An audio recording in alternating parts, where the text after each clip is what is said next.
कभी कभी जिंदगी में ऐसा वक्त आता है जब इंसान लोगों से नहीं बल्कि खुद से गायब हो जाता है। आप नोटिस करोगे कुछ लोग अचानक डिसअपियर हो जाते हैं। ना कॉल्स का रिप्लाई, ना मैसेजेस का जवाब, ना कोई एक्सप्लेनेशन। लोग सोचते हैं एटीट्यूड आ गया है, ईगो आ गया है, पर असल में वहाँ एक साइलेंट ब्रेकडाउन चलता होता है। कुछ लोग तभी दुनिया को समझ पाते हैं जब वो सबसे ज्यादा खुद को खो देते हैं। And this is the real art of disappearing. Disappear होना ईगो नहीं होता, ये एक साइकोलॉजिकल डिफेंस होता है। जब दिमाग थक जाता है, जब इमोशंस ओवरलोड हो जाते हैं, जब एक्सपेक्टेशंस बार बार दिल तोड़ देती है, तब इंसान का सिस्टम एक ही डिसीजन लेता है, डिस्कनेक्ट। क्योंकि रह कर टूटना आसान लगता होगा, पर एक्चुअली दूर होकर खुद को दोबारा जोड़ना जरूरी होता। आप सोचो, जब फोन हैंग हो जाता है तो हम क्या करते हैं? रीस्टार्ट। जिंदगी भी रीस्टार्ट चाहती है, और इंसान जब डिसअपियर होता है ना, वो अपने आप को रिबूट करता है। वो अपनी लाइफ से भीड़,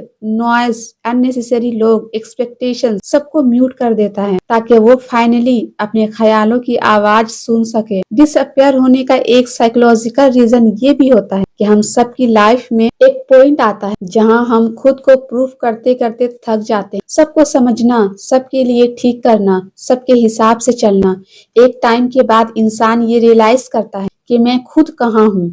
और जब ये सवाल दिल में उठता है, वहीं से डिसअपियरिंग का प्रोसेस शुरू हो जाता है। और जब वो डिसअपियर होता है ना, वो दुनिया से नहीं, वो अपनी डिसअपॉइंटमेंट से लड़ रहा होता है। वो खुद को समझने की कोशिश कर रहा होता है। उसको पीस चाहिए होती है, क्लैरिटी चाहिए होती है, डायरेक्शन चाहिए होती है, और सबसे इम्पोर्टेंट साइलेंस चाहिए होती है।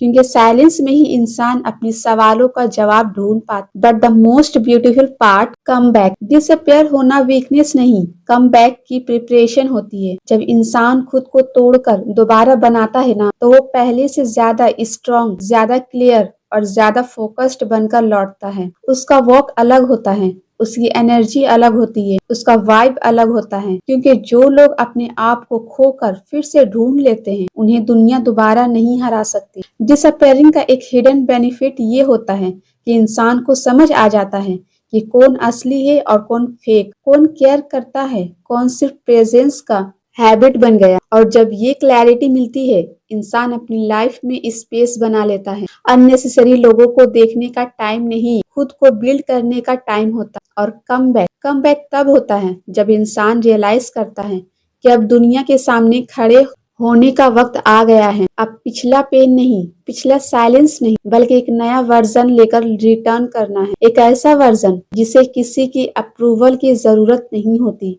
एक ऐसा वर्जन जिसे किसी का वैलिडेशन नहीं चाहिए, एक ऐसा वर्जन जो गिर कर नहीं, उठ कर आया होता है। आप नोटिस करोगे, जो लोग डिसअपियर होते हैं, वो वापस आते वक्त कोई नॉइज नहीं करते, उनके एक्शंस ही आवाज बन जाते हैं। वो लोग चिल्ला कर नहीं, बल्कि बदल कर प्रूफ करते हैं, और दुनिया कहे बिना समझ जाती है, ये वो इंसान नहीं रहा जो पहले था। जिंदगी में कई बार डिसअपियर होना जरूरी होता है, ताकि आप लोगों से नहीं, अपने पुराने वर्जन से दूर जा सको। जब आप डिसअपियर होते हो, आप एक्चुअली अपनी स्टोरी को रीस्टार्ट कर रहे होते हो। And trust me, the come back after disappearing is the most powerful transformation of human being. The truth is, कभी कभी गायब होना ही अपने आप को पाने का तरीका होता है।